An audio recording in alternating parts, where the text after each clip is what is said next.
our study for this week, Stand By Me, written originally by Ben E. King, not Benny King, but Ben E. King, and then covered by John Lennon of the Beatles later as well. Very cool song. It's going to sound something like this.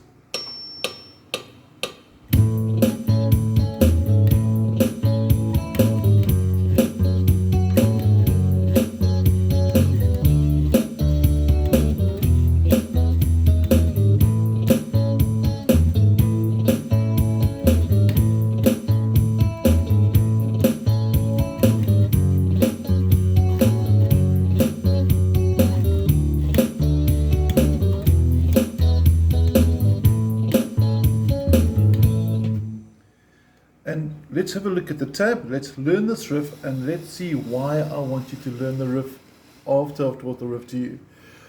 For a change, we're going to start quite high up. Normally with the bass, we're working on the lower register over here, the deeper sounding notes. So normally you'd expect to play something like this song, probably more over here.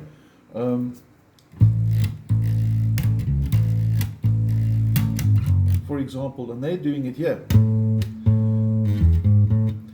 Let's see what they're doing, and then we'll explain why the lower one might be a challenge, and then we're going to get you creating your own bass line too.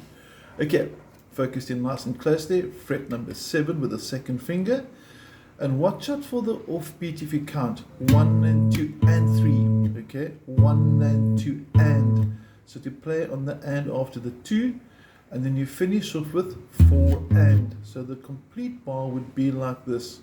1 and 2 and 3 and 4 and then you bring down the middle finger for repetition. So if I did the first and second bar together, it would sound like this. 1, 2, 3, 4 and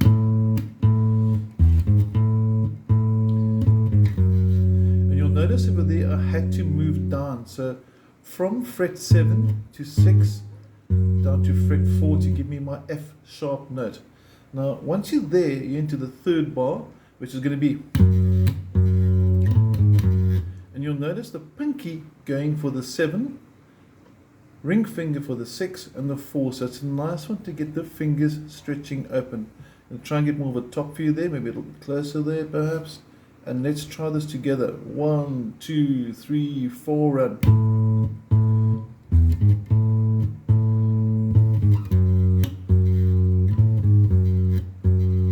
Okay, now at the end of the fourth bar, you'll notice the pinky jumps across to the third string, the A string. And that's the last note of that fourth bar before it comes onto the note D over here. That's the first bar now of the second line of your tabs, and it's going to sound like this. And this note they're putting inside here is part of the D major arpeggio. For those that know the arpeggios, D major arpeggio should sound like this.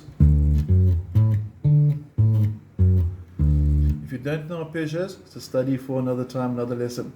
Okay, but one more time, bar 5, first bar of the second line. Let's try it together. 1, 2, 3, 4, and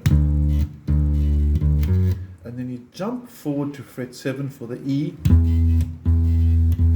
And you'll notice it's exactly the same thing. So look at your D, look at my finger patterns for the D.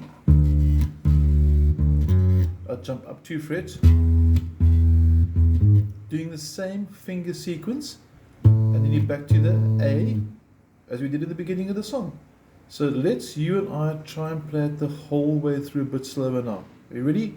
1, 2, 3, 4, and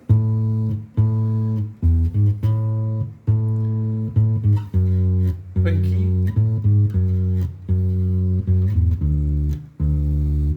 jump up 2, back to where you were, and then you repeat. Now, for this lesson, I want you to create and compose your own bass line using your F sharp minor scale, which I'm going to teach you now. The scale diagram will be on your PDF file as well, but let's first play it through.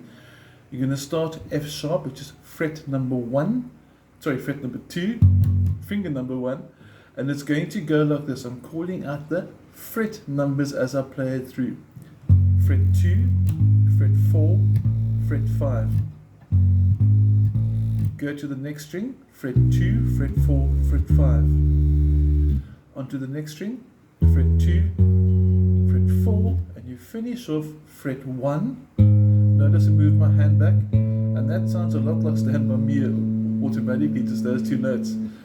Fret 1, fret 2, and then up to fret 4. Now if I have to play the whole scale through fluently, it would sound like this.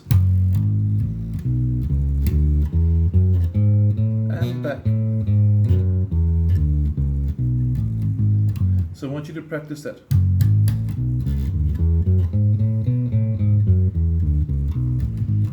Up and down, get your fingers stretching, get your pinky working, get to know that scale. Now the important thing inside that scale is not just to know the scale, but to know that that note is A, because that's my opening chord.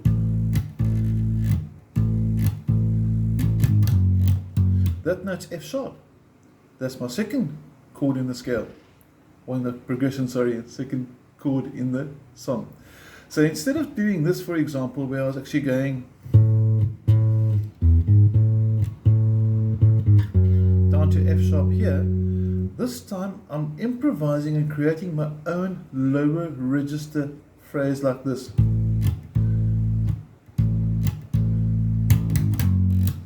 You'll notice there's a note missing there, because when I did this, that note is above A. If I play here, there's nothing above it. Okay. But what I can do is I can play another note from the scale. So I can do something like this.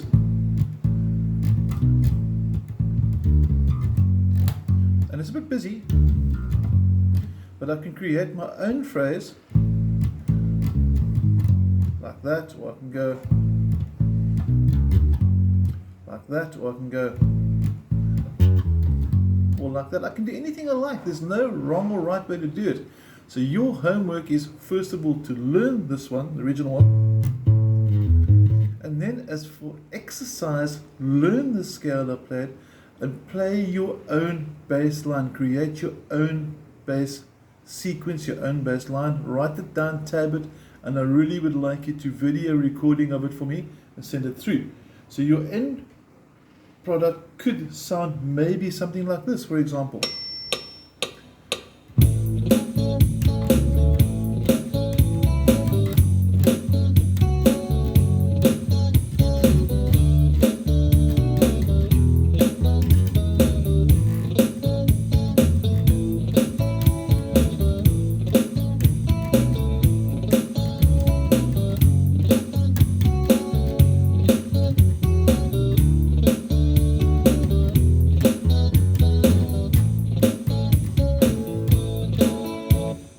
Just improvised. I've tried to be a little bit over busy just to give the impression over there, so maybe I could have done a better job.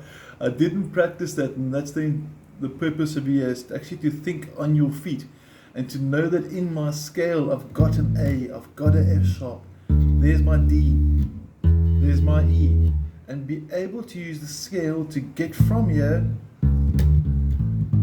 to F sharp, then to D. Here's my D, E, back to A. And you can be as busy as you like, or anything you like. They're all going to sound good. So be creative, be constructive, get to know the scale, get to know the notes in the scale while you're playing it. Say F sharp, D sharp, A, B, C sharp, D, E. As a bass player, we control the melody, we control the rhythm, we need to play strong, we need to know where are our bass notes. I need to know that that is F sharp, for example. I need to know that's E, for example. Very important, get to know the bass notes too. So looking forward to getting a video back from you. On the PDF there is blank bass tab, so you can write down your own riff as well to show me what you got. And then please do a video. I'd love to see how you're playing, see your techniques, and have fun with it. Enjoy. Thank you.